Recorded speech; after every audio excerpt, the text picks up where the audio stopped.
Okay, it's like 4:15 in the morning. I still got a cup of tea. My brain just feels too full. Sometimes it just feels so full, like I just gotta talk and empty out everything I'm thinking about or something. It just feels like, oh, it's intense feeling. And it is like, uh, whatever with my eye. Oh man, I don't know how to explain this. It is, it's kind of like me trying to explain what it feels like when you have no fluid in your brain to protect it and that you can feel it moving around. It's like, but you can't explain like what it feels like to somebody and get them to understand what it feels like. But I can tell you it's fucking horrible. Your brain is like a fucking, I won't say a rock. It doesn't feel like it's that hard. It feels like it feels like something heavy. I think your brain weighs like a pound or something too. It feels the heavy and it feels dense and um and then when there's no fluid around it and it hits into the surface, it's like bone scratching. It's horrible. And I had to have that for, I think it was like a month or something that it took to get fluid back in there to cushion it. But so this, what is going on, it seems like the same kind of thing. Like, this is hard to explain. And I've been trying to figure it out as I had noticed some stuff, like I said, doing the black seed oil along with the horse paste thing. And I started noticing that it was really drying up a lot of mucus here. And I've talked about the thing about mucus and what it's there for and stuff.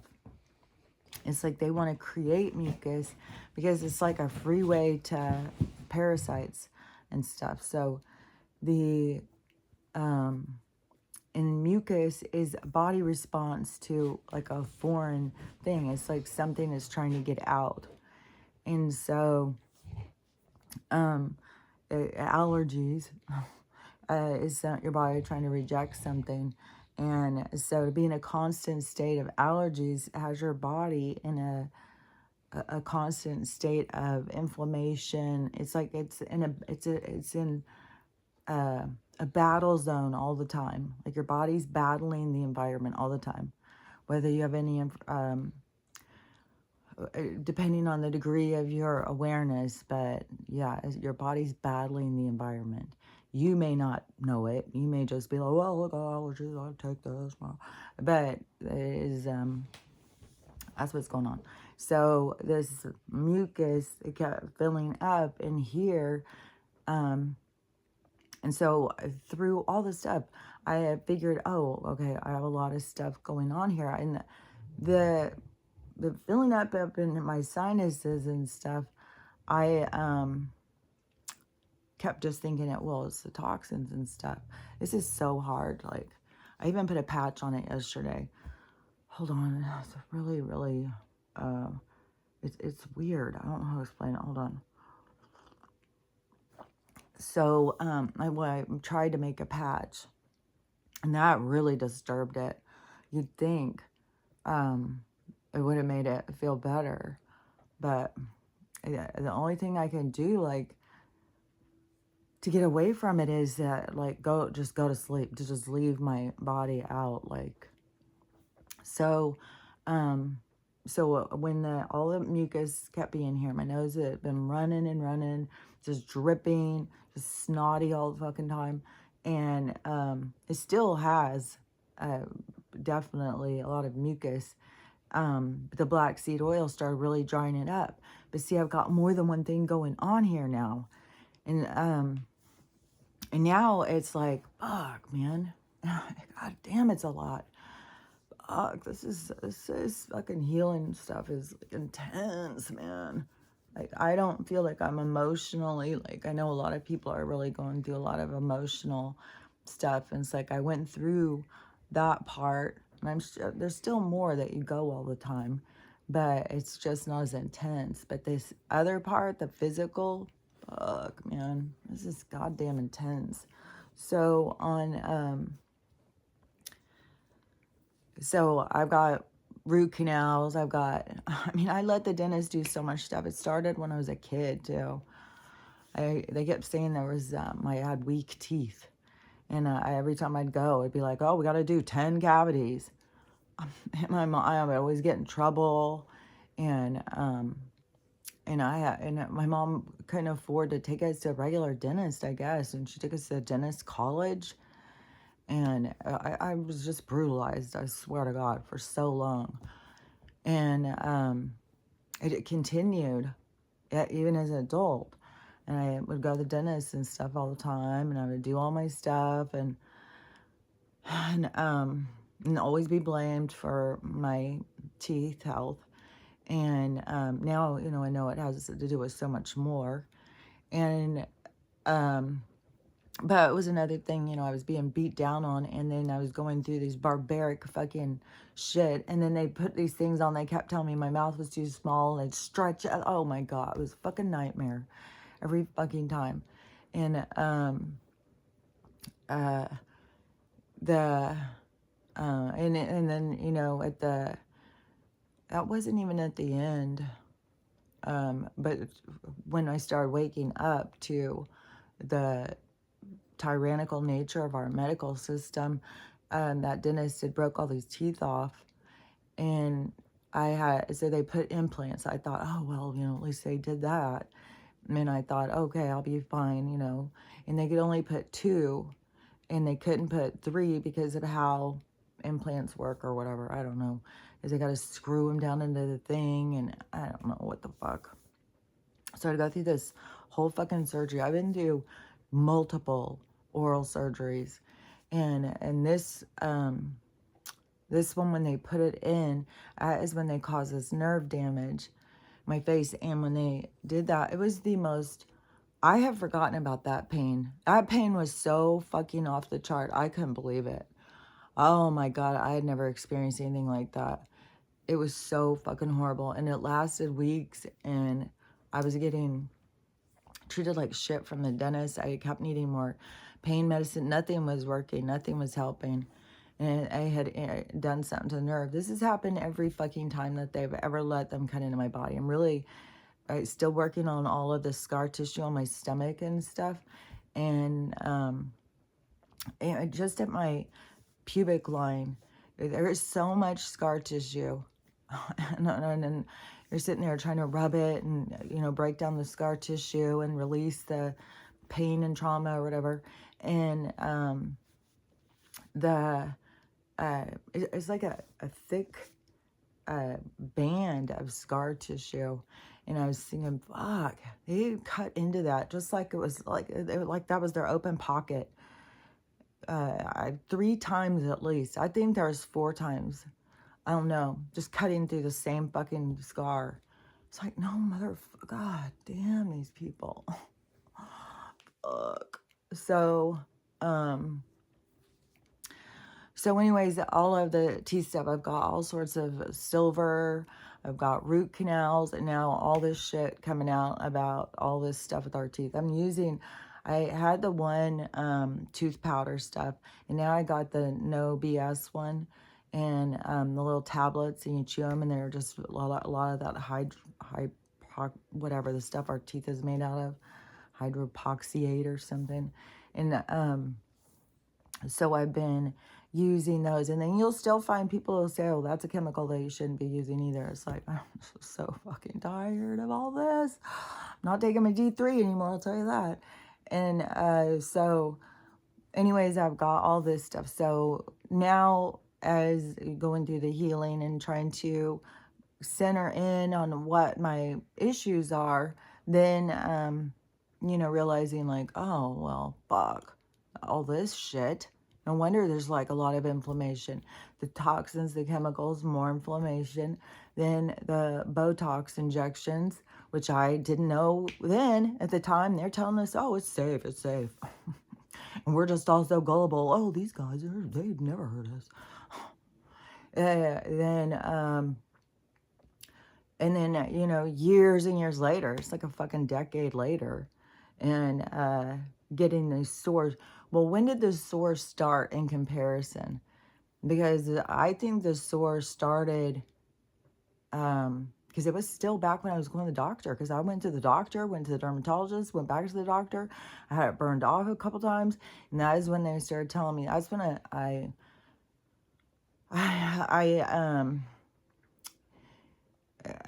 don't know. I'm thinking, did I even really realize when they were saying about the biopsy and stuff? I mean, I knew we're talking face cancer and stuff, and malignant is when it keeps growing back. But, anyways, I don't know. But I didn't want to go and do that. And I don't know if that was like the distraction of quarantine or what. I know I went to that dermatologist during a period of time when we had to wear these. So in that first year or so, I was still going to medical. And then it's just throughout this journey that I was like, no. But I didn't go for every little thing. I mean, they send you things, come in for this, come in for that. But they're just looking for shit. And they act like they're doing us a favor, keeping up on our health. No, they're looking for something. Because they know your body will heal itself. And they want to hurry up and catch it when it's got something so that they can fucking get you on something. And we all just go along with their fucking bullshit. And so, got that going on. Then the brain injury damaged my eyes. And so, that, that already had happened. Because that happened in 2009. And it's weird too, and just like yesterday, I was just like putting together pieces, and I was thinking about while I was tattooing, and now realizing like, no wonder I was having such a problem seeing. There was such a problem where I was having such issues being able to see, and I couldn't put the line together. And I couldn't figure out, I was getting stronger and stronger readers and stuff. I couldn't figure out. And I think yesterday I kind of figured it out more. And they had told me, like, they hadn't taken me in and doing these tests and stuff, but there's more weird stuff with my eyes. Whatever they did, whatever damage was done, it had more of an effect where it's like my eyes can't go together or something. And I think it might be because this spot over here is missing. And it's so fucking weird too, is because I've been figuring this out over the last few days, because taking the black seed oil started drying up all this snot and drying up like this mucus. Well, the mucus is all in here because there's a lot of inflammation, is it's trying to do a job to heal me. And so there's a lot of mucus in there but you get too clogged up. And so you can't have all this mucus like that. That's where we got to heal the things that the mucus is trying to go to. So there's a whole fucking shit ton of stuff going on up here.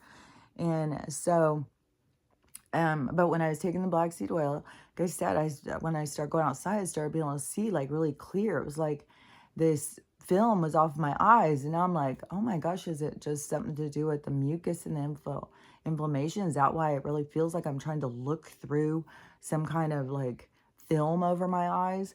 And is it like a mucus coating? And so I had noticed that I was looking through anything, and everything like looked really clear outside, especially far. Up close, I'm still having a lot of issues, but the far is like, oh my God, I can't believe how good I can see. And then and so at first it was seeming fine, but I was making it more noticeable that there was something, and like there was something missing or something in the way or something. And it's like, oh, and it gives me a headache. It gives me this like, oh, I keep getting this really, God, I'm so tired of this. I just want to go to sleep, let my body heal, and wake up when it's done. Fuck, man, this is so intense. So so I'm, out meandering with Stella, and while she's smelling everything, I was standing there. I started doing these like peripheral vision tests, because that's what they do with the specialists. They check my peripheral. And so that's what I was doing so I could see, because I do it, you know, it's not the first time I've done it. I've done it a bunch of times. And so, um, that is where I started realizing, like, oh, I can't see here. That's why the ground isn't there. That's why when I step down, it like before, now I've got a stronger core, but I know I can make it stronger. I've just got to keep working on breaking down this scar tissue and stuff. And it's so weird. It's like this flesh and blood thing when we're not flesh and blood, but it still is like a representation of what it is that we need to work on and stuff. So anyways, but I've made my core stronger so I don't fall so easy now like I used to. But I realized, you know, I can't see in this whole part. And so then, uh, and like when I don't know, like all the parameters I'm looking, like it seems like good on the other parts where I can see it's down below, but on this eye, it's like in. It's like a chunk of my vision is missing. And that's why I was like, I wonder if that's why I can't get my eyes to line up in order to see. I don't know. I just know, like, when I was doing the tattooing, I was having such a hard time. It was really hard. And then you're having, you know, your own personal struggle, because I was struggling for one thing, you know, just talking to people, and then for another thing to see and stuff. And then it's just like, I'm just trying to just keep going and keep going, you know, not to just give up. And I have the things in my life were there to really get me to give up. Everything around me, the people around, man, that's sad. I didn't even think about that before. But when I look at it, it's like, fuck, man. I didn't have any support like that. It was like, I don't know how to explain it. But, okay, if I go into each person, it's not one thing. There's like a motivation to all the different people. But we're on our own journey.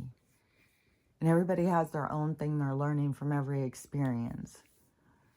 But it was definitely, you know, it was a hard time.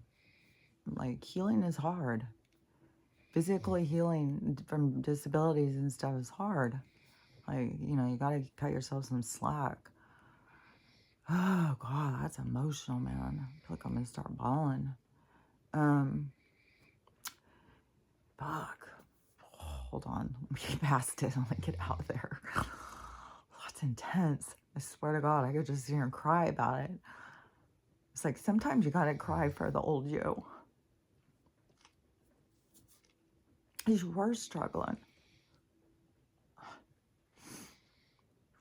Fuck. So, anyways, man, it's like I'm seeing the whole goddamn story real quick. Okay, hold on. Okay. See, there's always stuff to heal, I'm telling you. There's always stuff to heal. There's always things to remember and to see and to witness and to replay. And it's not like it's just, I don't know, it's like healing, like a compassion for yourself. Like, you're so hard on yourself when you're going through something. But then you see, like, fuck, I was doing that by myself, man. Fuck. So, yeah, that is, you know, it's like, remembering to have compassion for yourself and not be hard on yourself. But, so, I was out there and I was noticing, and yesterday I started noticing something that was even weirder. So it was like this whole gap I can't see. But the thing is, it's like there's something there. There's like a bubble, and it's like I can feel it, and that's what I'm saying. It's like it's hitting into something that's causing this headache, and it's so close to these fucking bacteria that's come down from here that has me concerned. It's burrowing in or something. I don't know what the fuck, and but this in my eye, it is like a spot in there that has got something going on inside of it, and it's horrible feeling. It's horrible. It's like, fuck. Do I keep going with it, drying it out more, or does it need to have that in there? Like, what the hell is going on? It was freaking me out so much yesterday. It was hurting so bad. I was trying everything. And on top of all what's going on inside my eye, this thing next to it that has erupted again is hurts. It's hurting. It's itchy. If it gets dry at all, it starts burning really bad. It's got a whole fucking thing going on here. And it's hard. It's like, oh my gosh. And it keeps, like, I don't know. I've got to try and stay out of my head, especially all these horrible videos and stuff I've seen of things that, like, you know, the guy with the thing and all that stuff. I got to not put that in my head. And I think that they love to put this shit in our heads because it's like, you know, you don't want that in your head. I got to keep clearing it out. And I got to keep focusing on just seeing healing going on and stuff. But when I sit here and I think about, like, you know, like, I don't have to think about it. It's like it's gnawing at me. And then it's like every time you think of it, it's like, what the fuck? Like, what the hell is going on? Why does it feel like this? And there's a big spot that I can't see out of.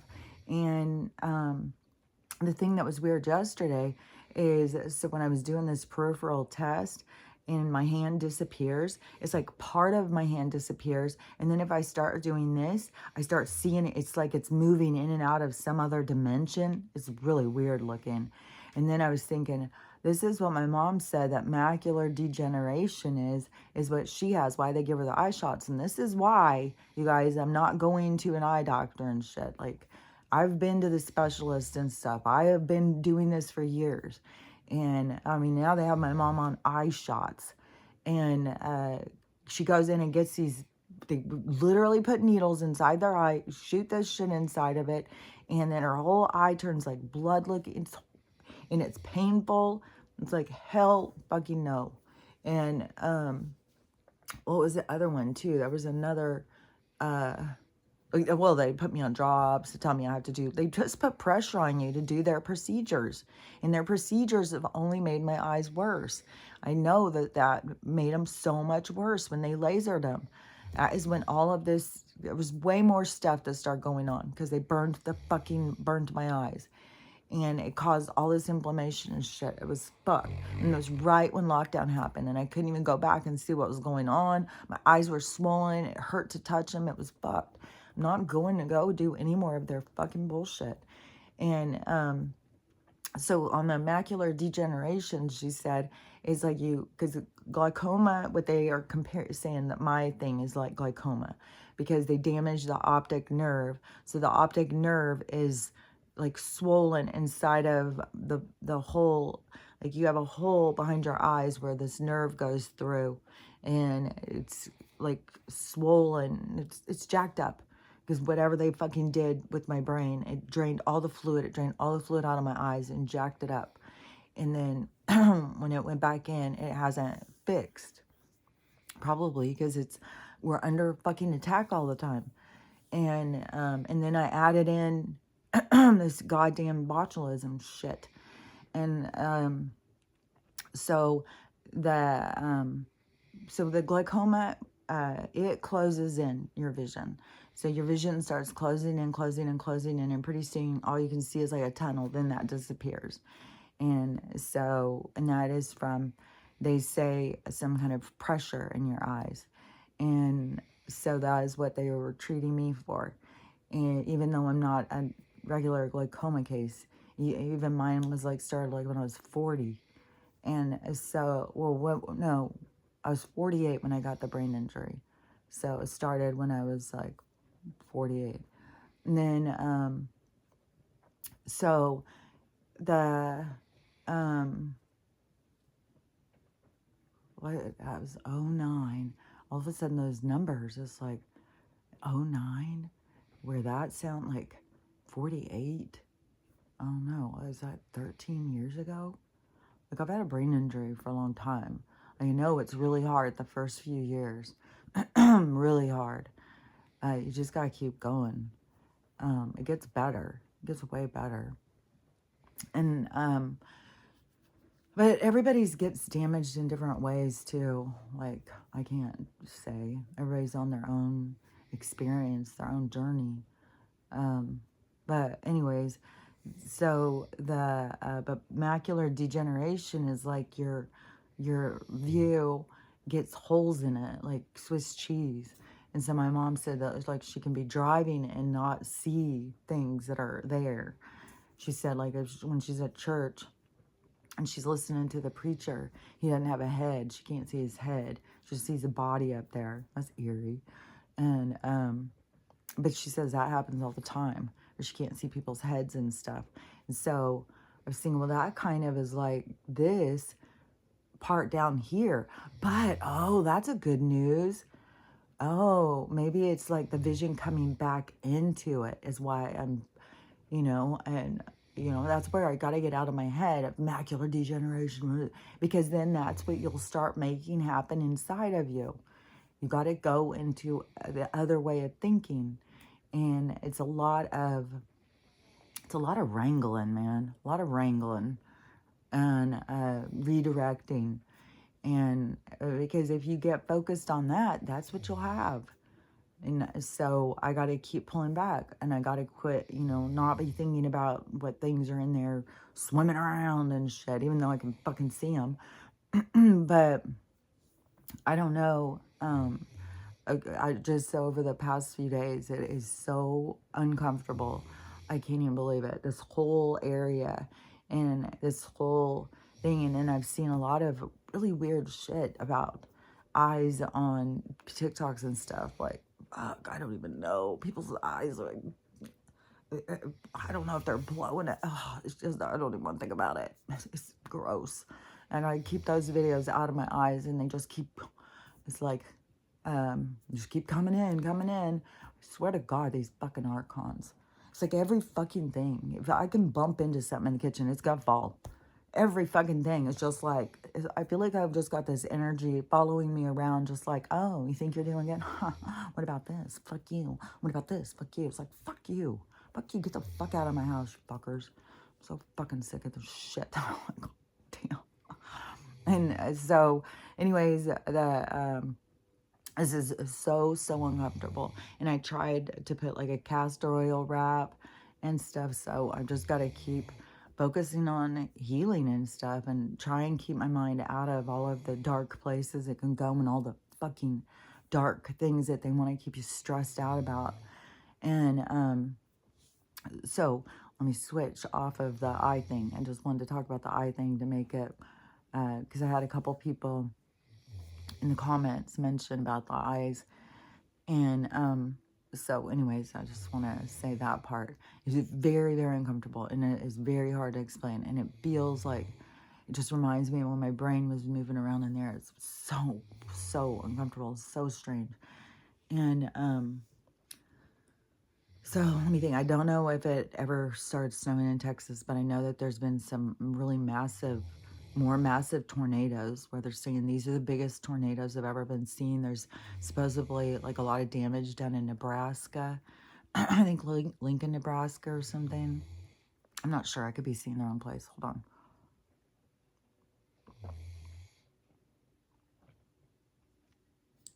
There's a bunch of them though. But this one, I guess, did a lot of damage, and they don't even know how much yet, or how many people died. And when I was listening to that video, and I was seeing, people going in their basements and stuff, and then I was seeing all the poor people who don't have basements, who live in trailers and stuff. And this assault, this constant assault on the poor people. And like, we're not allowed to be poor or something. We're motherfucking allowed to be poor. We're motherfucking this telling us that we have to go to work and shit. There's no reason for it. There is every reason, there is every right of a human being to not want, if they don't want to work and they want to live in the streets, they have every right to do that. I mean, that's God's gift. This is God's planet. This isn't these fucking people's. And they want to sit there and say, you can't do this and you can't do that. Bullshit. They want to keep making the rules. And then they want to say it's criminal and stuff. Fuck off. These people, fuck off. Then, so, you know, and as a matter of fact, a lot of people, like, tribes don't think about going to work. All they do is think about taking care of themselves. That's all we got to do. That's all we got to do in this world, is figure out how to take care of ourselves. They are the ones who want us to fight with each other and compete with each other and have our desire to own a lot of things so that we go to work and work for whatever, where they jack up the prices on everything that we're trying to get. So it's bullshit. And, you know, you just got to see. Right now, there seems to be a lot of sky videos that are waking people up. So, I mean, like a lot of people who are going out and noticing weird shit in the sky, and it's getting them to wake up and pay attention. So all this sky drama is really working to wake people up, that's for sure. And there's all sorts of different colors in the sky. There's things flying through the skies. There's all sorts of shit going on. And so that's all waking people up. All the people focusing on the government and stuff, like the ludicrousy that is going on and the absurdity that keeps happening is getting them to all question things and wake up. So see, all this stuff works, waking people up. There's all sorts of people in their medical tyranny. Oh my gosh, I've seen so many fucking trip disasters. Like, I knew all the stuff I keep seeing. It's like, I saw this coming. I saw this coming. I saw this coming. It's like, it's crazy. But on the traveling, like, people are like, this one is horrible. Like, there was one that they had gone on Air Canada. Hold on a second. I'm getting another drink. I still got to keep taking these deep breaths. I still feel like everything feels weird to me. I don't know how else to say it. It feels weird. I don't even know how to explain. I feel like I'm just like a conduit of energy that is like, I don't know, like the experience is as real as you want to make it, kind of. It's weird. So, hold on a second. Sorry about another drink. So the Air Canada person, it was a mom, and she's got her grandma and her little kid, and they went to Miami or something from Canada. So then they were leaving to go back home, and so they're in another country, and they go up to the airlines thing, and they're going in, and as the woman walks in, and the stewardesses and stuff are standing there talking, you know, saying hi or whatever, and the woman misgenders one of them. And she gets kicked off the flight. They cancel her flight. She's not allowed to fly Air Canada. And they've got her stranded in another country. I'm just like, go rent a car and drive. Like, and plus, you see a lot of beautiful places on the way. But I would not be dealing with this airline bullshit. Like, all these people, they've got the airport so full. People are just like there's flight after flight being canceled. And so people are constantly missing their flights, and then the thing is, the airlines isn't fixing it for them. And there's people who are sitting there waiting all day and then not finding out their flight is canceled until like in the evening. And I had this happen to me before. But right now they're doing it because there's not enough pilots, there's not enough flight attendants. There's like all sorts of shit going on. And so it's all falling apart, because everything in our infrastructure is going to fall apart on all levels. And, you know, it can be people that have got issues and are refusing to go to work anymore. Like, everybody's lives are going to fall apart. And so you have all these people who, I guess, they're not coming to work, and they're having to cancel flights, and they keep trying to look for staff, and staff aren't there. So they'll keep people on planes and stuff for hours and hours trying to get staff. And then it's like a whole thing. So, tons of people have problems. But this one was another one that was crazy, of because this is Americans and they're in Japan. So they went to Tokyo. Like, and plus these big trips right now to go to other countries. It's like we're on the verge of WW3. What do you think happens if all of a sudden things start flying? You're stuck where you are. Like, what I don't understand. Like, I sit here thinking like driving 3.5 hours to go see my grandkids. It's like, ugh, man, I'll be stuck on the other side of the mountain. I won't have my own home. I won't have my own bed like I use it. But still, when you're in your own space, it's your space. There's something comforting about it. Being in someone else's space and having shit go down, it's like, ugh. And we're so on the verge of shit going down. And people just keep on going, just like, oh, it's nothing. People keep going in the oceans. People keep going, all this stuff. Just like, this is why there's going to be such a drama that's going to happen with whatever is going to go down, because these people, they'll just keep on going and going and going. It's like, you gotta just fucking stop and notice what the hell's happening in the world, man. Hold on. And they just don't. So this people, that is a huge family. It's like I think it's a mom and a dad and their 4 kids, and then they've got like 6 other people with them. It's like 6 kids and 4 adults or something on this trip. It's a big group. And they went, so they're in Tokyo, and they flew American Airlines. And so they went to, I've been hearing so many horror stories with American Airlines. So they went to go get their flight, and what was it? It was another absurd thing. Why they kicked these people off. I can't remember what it was. Maybe what I swear they got kicked off. No, maybe they didn't. Maybe it was that. I can't remember. I can't see it well enough. But anyways, whatever went down, these people, their flight was canceled, and so they are going up to the counter trying to get help, and the people at the counters don't even speak English. So they're like getting nowhere. So they're having to call American Airlines. American Airlines won't do shit. They won't help them. They've told them, tough shit. You know, the flight's canceled. You're going to have to find your own way home. And so they, and they're not giving them their money back or something. And so the people are trying to find a flight. And so far, all they have been able to find is $25,000 to $30,000 for them to get home. So they're like stuck. And then you think about getting stuck there. Then you're stuck there having to, with food, hotel, all the things you have to then to survive, which, I don't know. I think Tokyo is not cheap. It's not like being stuck in Thailand or something. If you were stuck in Thailand, you could probably make it pretty well with not spending a lot of money. But Tokyo, I think it's like a metropolis kind of place.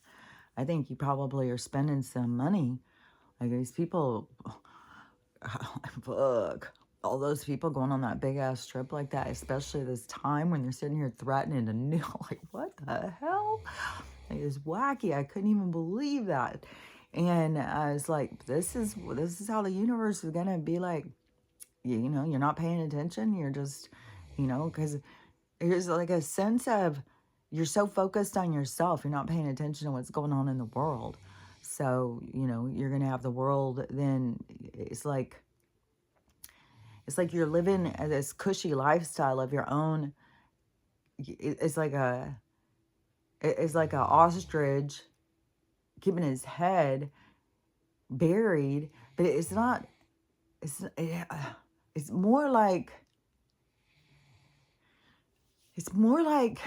how I see it is like the ostrich head is up. The ostrich is looking around, but he's got fake lashes on, and he's got big lips, and he's got a wig on and stuff. So the ostrich is looking in the wrong places.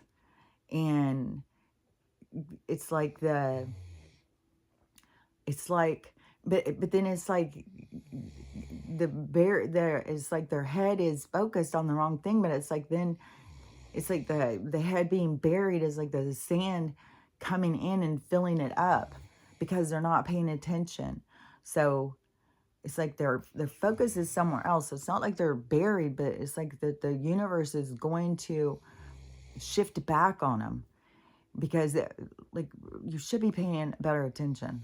Because especially if you're going to be traveling internationally, you should be paying attention to what's happening globally, not just, you know, did the kids get out of school? Did you get the time off from work? Like, you got to be, I know, and probably, you know, that many people trying to shuffle around and make a plan. And then probably it's one of those trips, you know, you would think you saved up, like this was a big trip you guys had saved up for a long time to go. Maybe they go on these big elaborate trips all the time. I don't know. But, you know, maybe there was a lot of other things that they were really hyper focused on. And now the universe is like going to show them you were too focused on this. You should have been looking over here because Jesus Christ. I mean, so on the verge of this, you know, because I think that there's something that's already happening over by the, you know, the Middle East part. I think they've already got some things going, and then they've got a lot of stuff going on. Which that guy, the guy from Pakistan who's live, he's live all day long, all day and all night. Like this is done on purpose. Like all the footage before showed this place is like dilapidated, war-torn buildings falling, people running through dirt roads and shit, things blowing, things flying through the sky all the time on these people like out there telling the news, oh, in these families, they just want to find their daughter. She's all this horrible shit nonstop, having everybody just on their knees bawling, oh my God, this is happening, genocide, let's kill all our people because this people, it's like just went mental. And now all of a sudden, all the videos are this place. I am telling you, it motherfucking looks like, I don't know, Cuba is also coming to my mind, but I've never been to Cuba. But I've been to Spain. I've never been to Miami, but I've seen lots of pictures and stuff. But it definitely has that look. It looks like, and it's got so many cars going and stuff. They were showing all these people just walking barefoot. No, there's cars everywhere. It looks fancy. It looks beautiful. It looks like a place that you would want to go on a vacation to. It doesn't look like some place that's under tyranny. So I don't even know the whole fucking story on that shit. That's one of those things to me. It's like you just got to see for yourself. You know, you're seeing these videos one day, which I kept questioning anyways. I kept thinking, oh, there's too much fakeness. I've heard way too much on these school things and all these. Well, I think they've got so many going right now. But those are the instigators. Those are the people who were hired to come here and do this to us. But before, I think that there was a lot of mind control and stuff. And that's not to say that some of these instigators aren't under mind control. They could very well, especially if they've been spent time in prison. They're fucking lab rats. Like, it very well could have had tests done and could have been microchipped. They could be being fed information of who to, you know, that's the world we live in. And so and there's so much right now. But I am seeing other people that are seeing, like, they brought these other people, the church brought these other people. They went door to door to get people to come here, making promises of shelter, jobs, money, you know, better life. And then they get over here and they're really just the beard for the instigators. And then they're being just used. And so, you know, I think we got to have empathy for a lot of these people, especially when the news keeps making them like they're the threat to us all. And it's not all of them. Is the same thing as the created soldier criminals. It's always been. They've just got a whole bunch of brown skin ones right now. And they probably are. Probably that Venezuela jail they emptied out probably was run by some Yahtzees, and they probably had been super soldiering, microchipping and shit, they probably really have a voice in there controlling them. And so there's no telling. But it is like a big upsweep right now. Like you just got fucking doorbell videos, all sort, like video after video. People invading people's homes, grabbing people off the street, driving around, you know, taking their ways with people, doing people in, just like it's wild.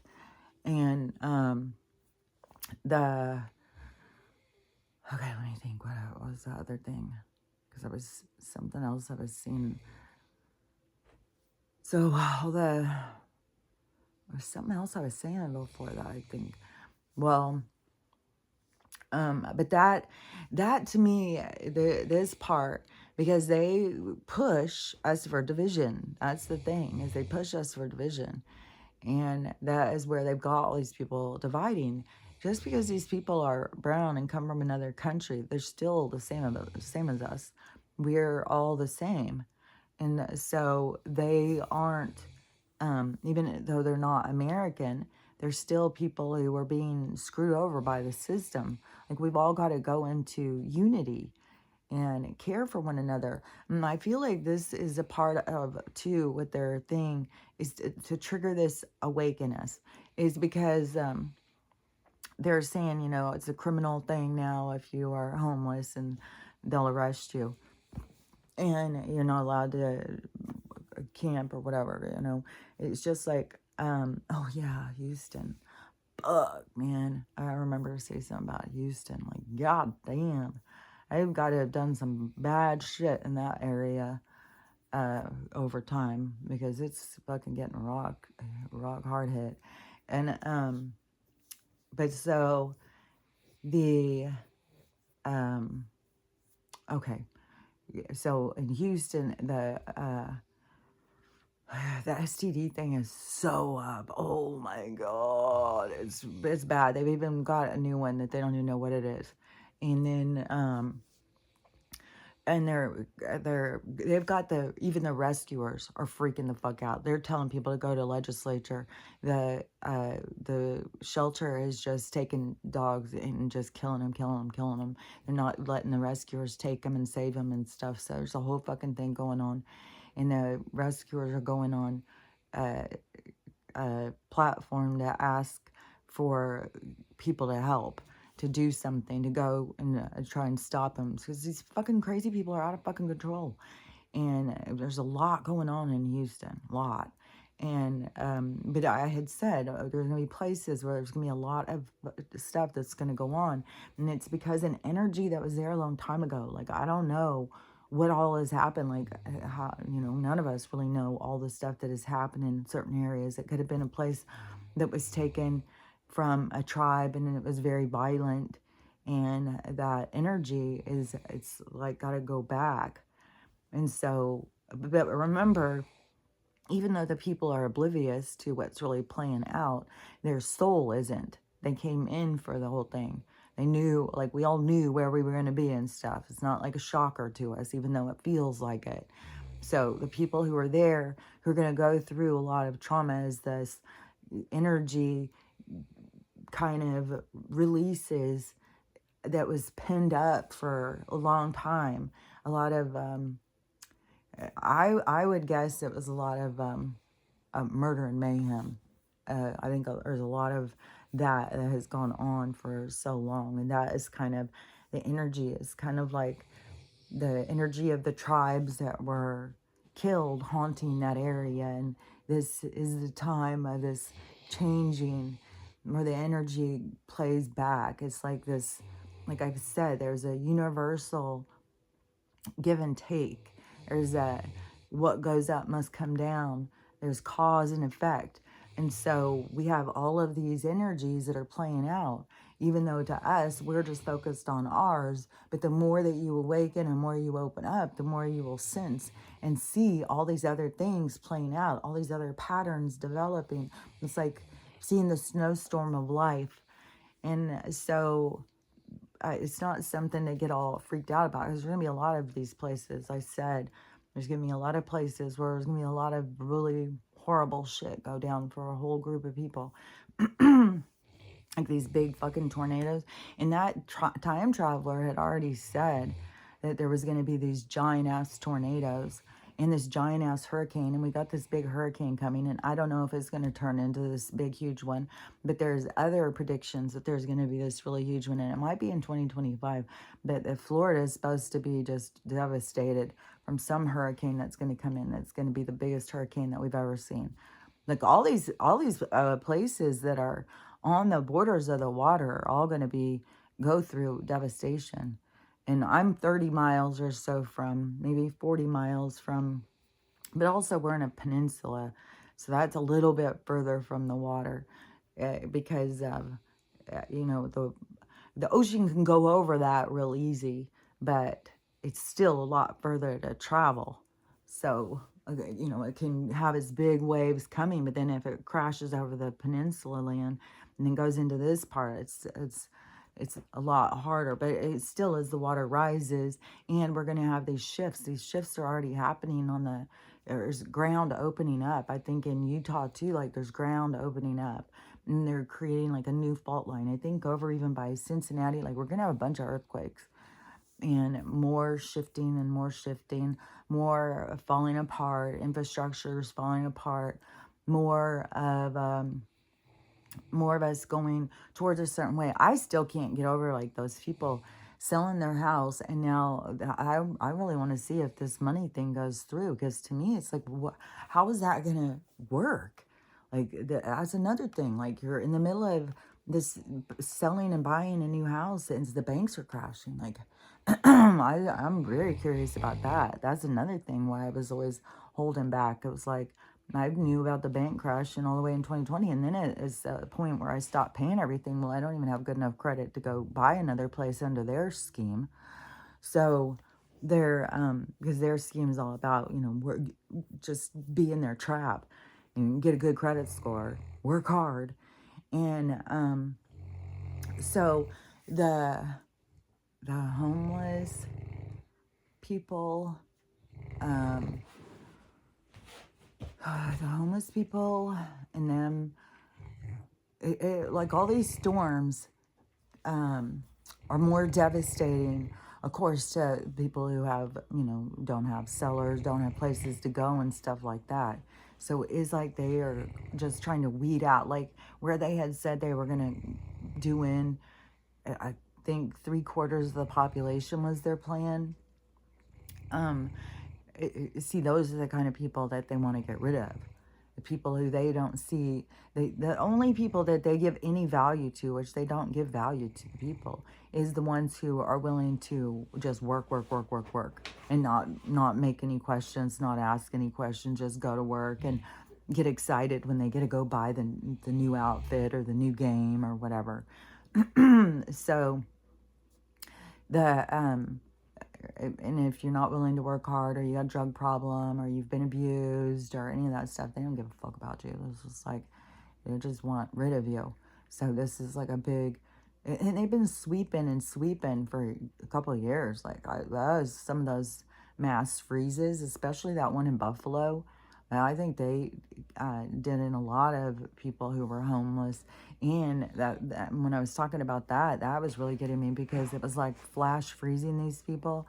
And I don't see how that they can, I don't see how a coroner can say that somebody's dead if it has been, especially flash frozen, and then any kind of freeze, and then not brought back medically to try and revive them. Because you can revive people who have been frozen. That's the whole thing behind cryogenics. It's like, and then you're going to just freeze these people, and then you're just going to go put it like, well, I wonder what you did with them. Or are they in McDonald's? Or are they, like, what the fuck? Like, or are they, because they very well could be thawed out and then used for parts, for sure, but also for this testing on brain control, mind control, controlling us through this way or that way.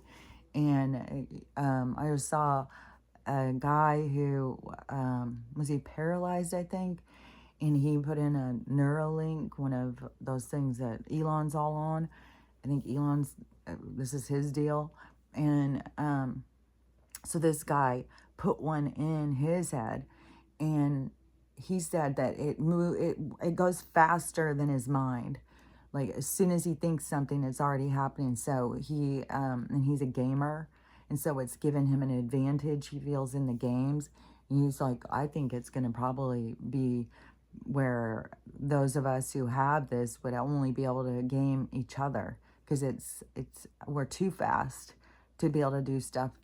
And they, of course, they want to push this into being, well, that's cool. Yeah, I'd do that, man. I'd be able. It's like, they're not giving you shit for you to benefit from. You get that shit in there, and then they've got your fucking voice to skull. And they're in there talking, and they're driving you fucking crazy. They're making you feel like things are inside your eyeballs and shit. Like, fuck off with this shit. All they want to do is invade our space. And we've got to keep pushing back. And people, when they don't realize that they're a spiritual being and they think they're this dense flesh and blood thing, then they don't realize what the infiltrates are that are getting inside of your mind, inside of your psyche. Like your psyche being how you look at things and stuff. And what was that? Because there was something with because I had seen a video where somebody was talking about like how hard it is to deprogram yourself. Like people are catching on, like you're just running programs and stuff. And that's the thing, is people are just running programs. That's why it's pointless to sit and try and argue with people. They're just running a program. You can't change their program. You can't change it. You can't get them to see what you see. You're running your own programs. I think, I'm sure I'm still running programs. I think we're probably all running programs all the time. But you can't break somebody else's program down. They have to break it down for themselves. You have to see the things for yourself. So we can't sit there and we shouldn't be spending our time trying to tell other people how to fix themselves. We've got to work on fixing ourselves. And then that ripples out, that energy ripples out. But going and trying to, and it's important too for us, even as we're fixing ourselves, to have boundaries. If people are coming in and trying to tell us how to fix ourselves, then that's where we got to have boundaries and be like, oh, I've got it handled. And, sorry, it's not fast enough for you, but I'm going at my own pace. And your pace is there to, so you really learn this stuff. It couldn't be all rushed in. I mean, we want to sit here and think, well, life, how much better if I would have just learned everything and then I could have lived a happy life. But you live a happy life. That's what you live.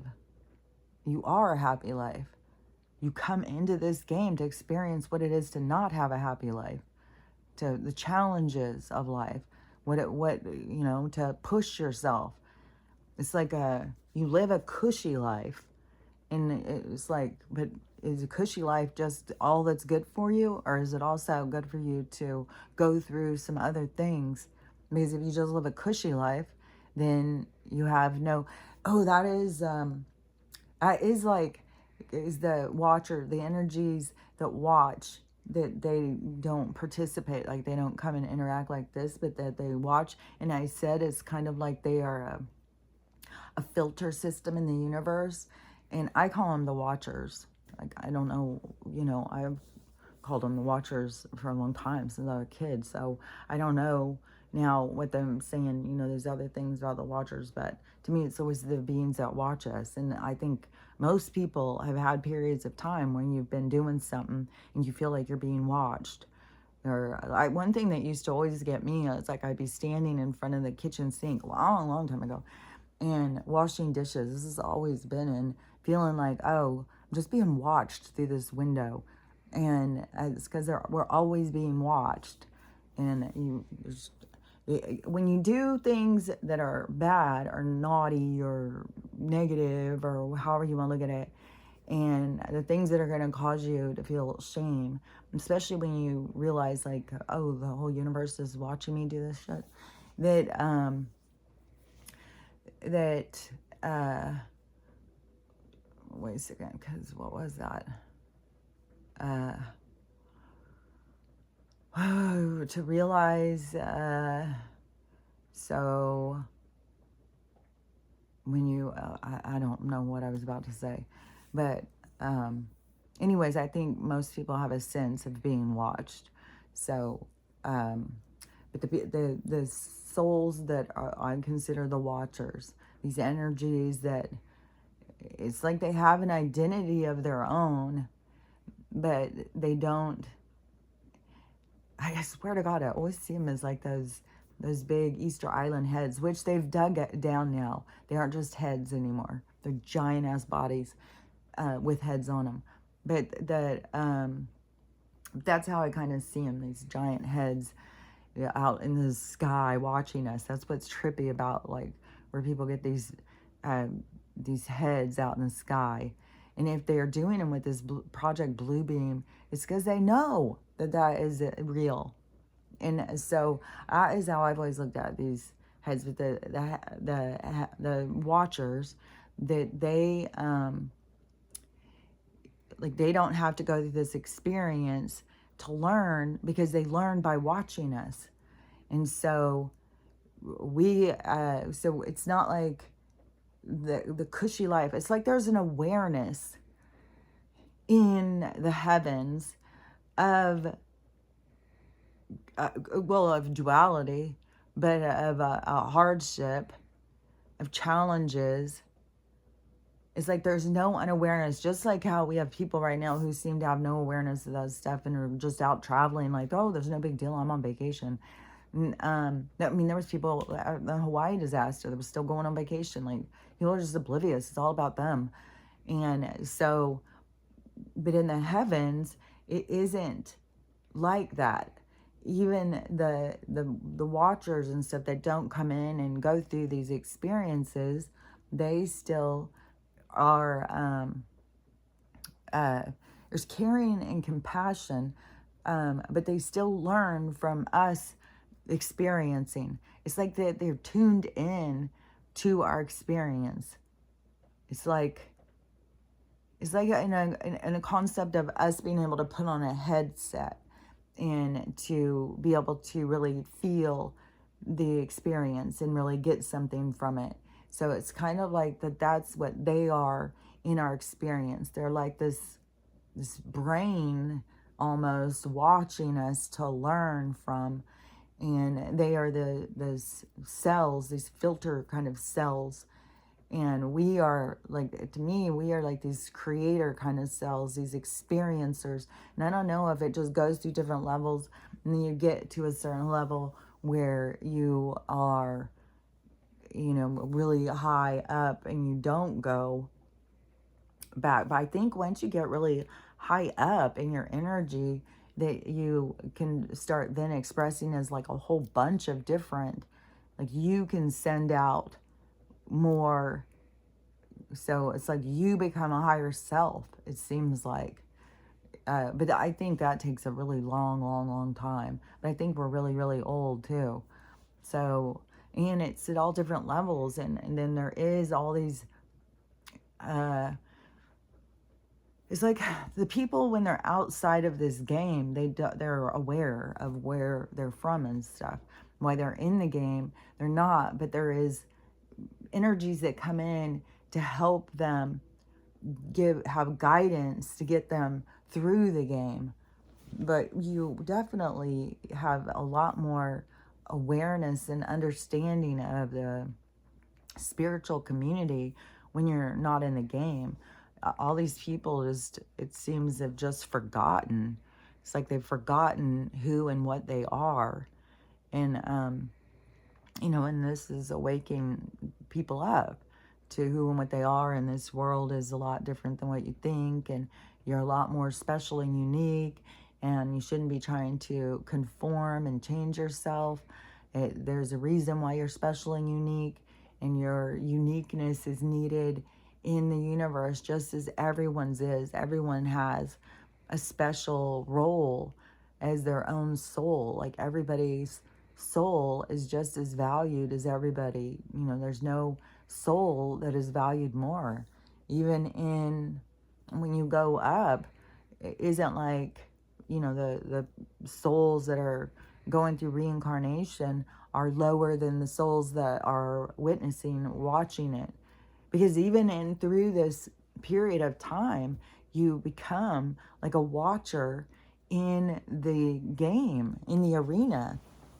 It's like the more you wake up and realize that everything is out of your control. There's not, I mean, what are you going to do? What are you going to do? There's nothing that is in our control. Oh yeah, that was one of the things was, I was going to say, because one of the things it seems like it's the world's trying to get us to wake up to is this, connecting with each other, this unity mind and this collective consciousness, right? Which, I mean, it's got all colors in it. It doesn't matter what country or what language you speak or something, we're all human. And so we have this part, where they want to keep making the conversation, you're in danger by other people. This is what they've pushed for a long time. This is how they created so much division with darker skinned people and lighter skinned people to begin with, was getting them to fear.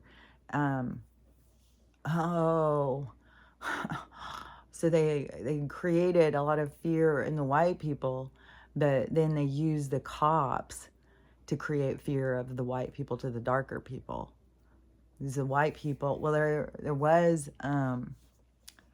there's always these infiltrators, these people who seem to be under some kind of mind control. So there was little pockets of like people who would talk down to people and be racist and stuff, but it was a lot of cops, and like that one fireman had said to that guy how bad he feels now, because they were told to leave those people in the fires, not rescue them, and that they did that. They leave them burning. This was like in the 60s and 70s, dude. Fuck, man. I'd be something I wouldn't want to live with either. Like, fucking hell. Like, you're a goddamn murderer. Like, however you want to work it out for yourself. Let's see, however you look at it, it's how you got to figure out how to look at it. But that's what it's going to come down to with your soul.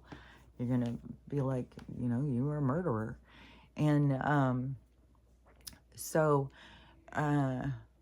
they create this hostility between, but it's all based on fear is always the driving force, but it's always based on ignorance. Like, you don't really know the people, you don't know their lifestyle, you don't know anything about them, you don't know why they do the things they do, what they look at, what they think is important.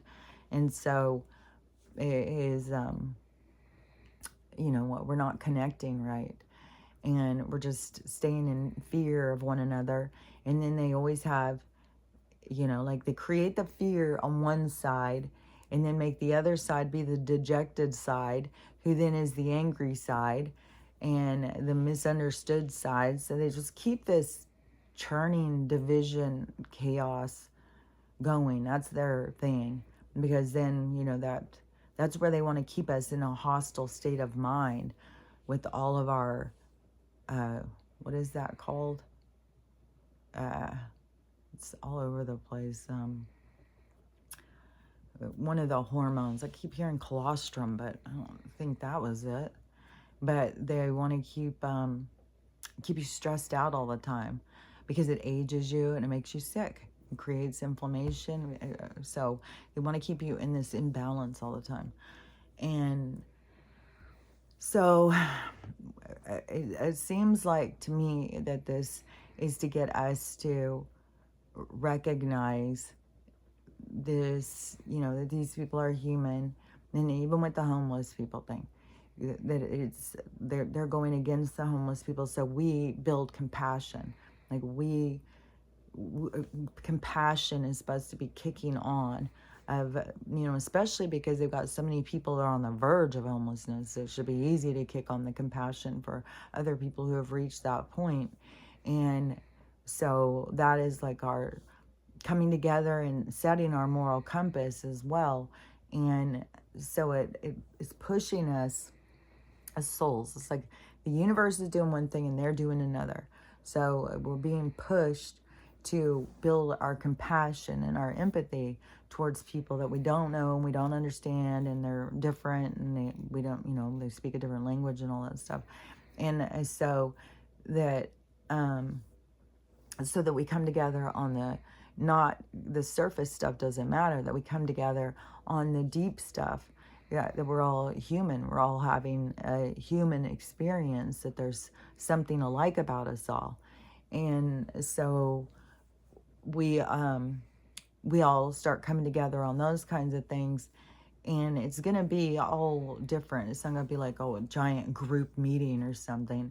It's going to be little ones. Like if somebody comes into your orbit, it's for you to acknowledge that part, so you see like, oh, man, they are just like us. They've got the same fears, and look at them. They're stuck over here in this other country because they were lured in. Like these people, they're always luring people. And so they were lured here, and now they are stuck. A lot of them are stuck and they just want to go home. And, oh yeah, and there's this guy who's supposed to be from somewhere else, and he's posting live, telling people, come over here. There's squatters' rights. You just live in any of these houses. There's tons of empty houses and stuff like that. And all those things are all to get us to realize and think. I mean, for one thing, our homeless people should be just going in and taking them. Take all the empty houses. Just start going in and fucking, I take shit and go build other houses. Like, all this shit has got to change. And I saw this one video, and I'm sure, it would be very scary if you got up in the morning and you came out and someone was asleep on your couch that you didn't know. I'm sure that would be horrifying. And it's just weird because I'm conflicted, because like in the old movies, like during the Depression and stuff, in what they show in the propaganda films, that there was there wasn't a lot of food, but the people's attitude was so different. And these movies were made a long time ago. It's not like they just made them and are showing this. And the people were so compassionate to one another. Like, but they all felt the same pain. Like they all felt that, there's not enough food, there's not enough money, there's not enough this. So people came together in a caring way. And whatever people had, that they would always share it. And in this one movie I had seen, people had their cars parked in the streets and stuff. And people didn't lock things. People didn't lock their doors. There was nothing to fear. And I don't even know if everybody even had locks on their doors. And I'm sure that was all created, but that was to imprison us, to make us scared. Like they've even got people scared to go out of their own homes and stuff. But don't worry about that. If whatever's meant to be is meant to be. If something's meant to find you, it will find you. And so if there's no hiding from things, that's what I'm saying. It's like you got to learn how to live in trust and not just in fear, especially while they're pushing so much fear. But in this movie, this couple came out to go in their car, and somebody was asleep in their car.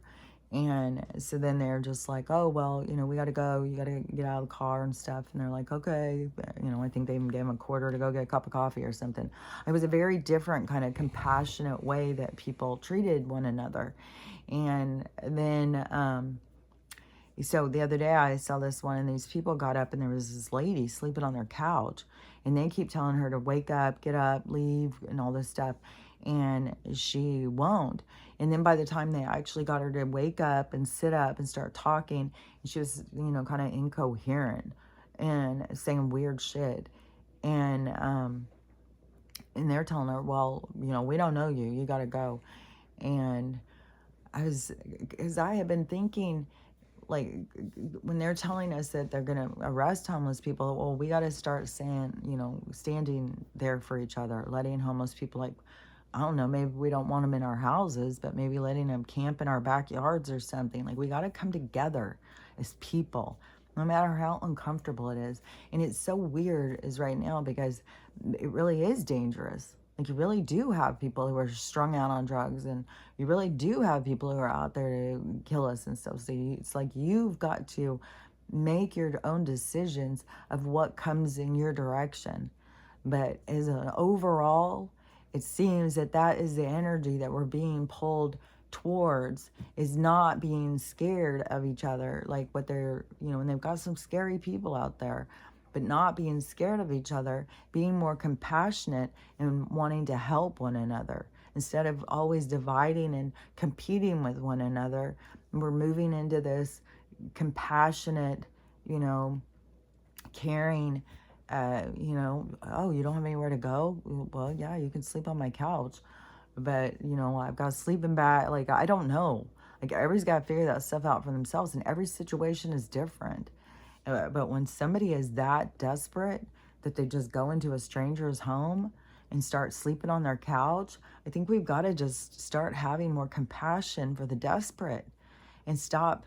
I mean, there was a whole scene because they were filming it. It was a whole scene, and it was really harsh. Like, we are so harsh to one another. And any of us who have ever been through dire straits, have been through hard times, knows how lonely it is, knows how hard it is.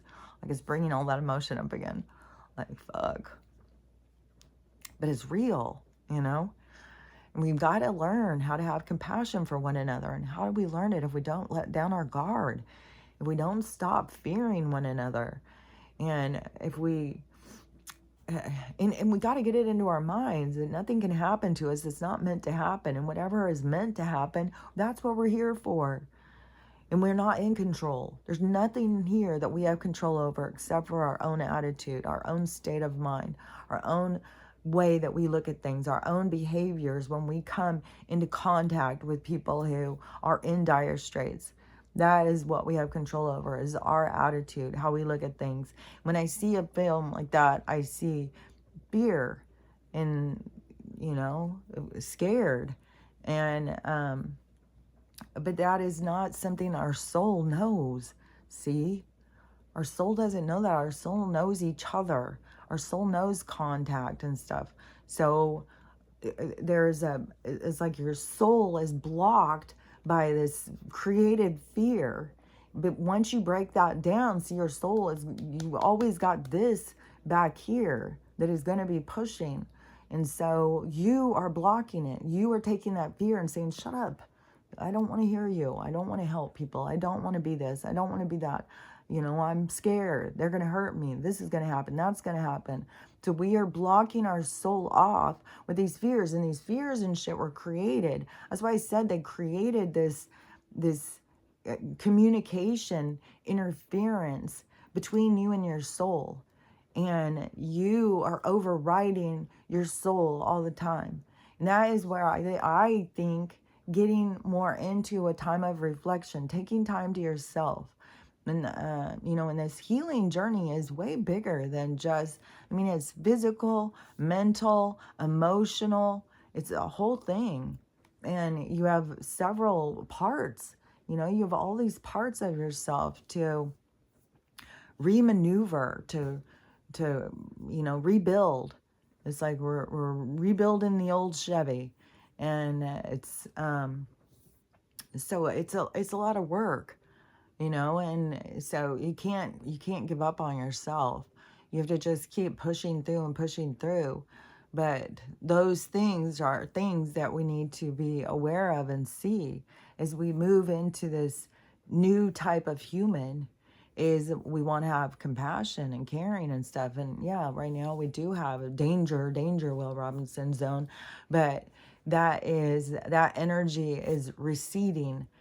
It's like the shift, the will be a lot safer as things go. But I don't know. I don't want to put pressure on people and especially you don't have to go running around downtown looking for homeless people trying to help them or something.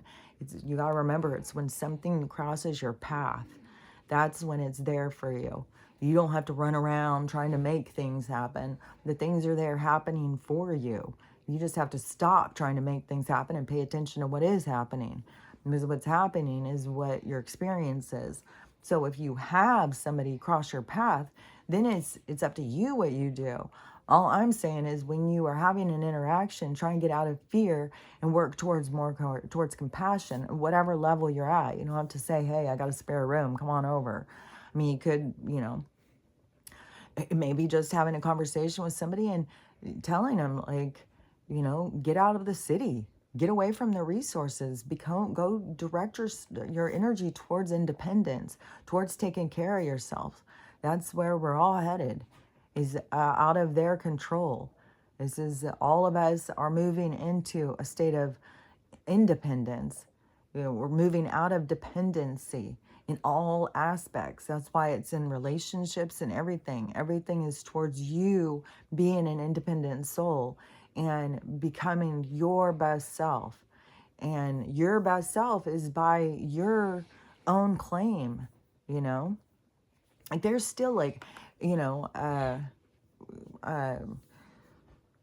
like, I get my explant and stuff, and that was a whole thing, going through insecurity, like I've talked about and stuff. And then you go and get them, and then you see, like, well, that's not the solution. But then all the people in the world are all, oh, that looks so good. That looks so good. And it's like, well, what in the shallow shit in our world do people all have to have big boobs and big butt? Like, they have to have the trend because the trend is always changing. And you've got to be a certain look in order to be accepted. And so anyways, there's like a lot of that stuff going and talking and talking and talking, all these girls, shapely girls and stuff. And some of us would be like, well, we don't have that shape, and that doesn't mean that we're not girls, doesn't mean that we're not feminine. It doesn't, but there is such a push on a certain thing. And if you're not, there's certain things you just have to learn how to just love yourself and accept yourself. And and it's hard to just be this certain thing. And this certain thing, it has no, what is the value of it? Like, what does it matter? I mean, there's some girls that have that body naturally, and there's some guys that like that body, and that's all fine and great. Then there's other girls that have a different kind of body, and some guys like that body. And then there's the girls that have a different kind and different kind and different kind. Like, we can't just all conform and try and make us all look like the same so that we feel like that we are accepted. We have to just be able to relax and just accept ourselves and not feel like this rejection, like, especially when they just push and push on some of this stuff. So anyways, just the whole thing is learning how to love yourself, love everyone, and have a loving day, because it's up to you. That's what I'm saying.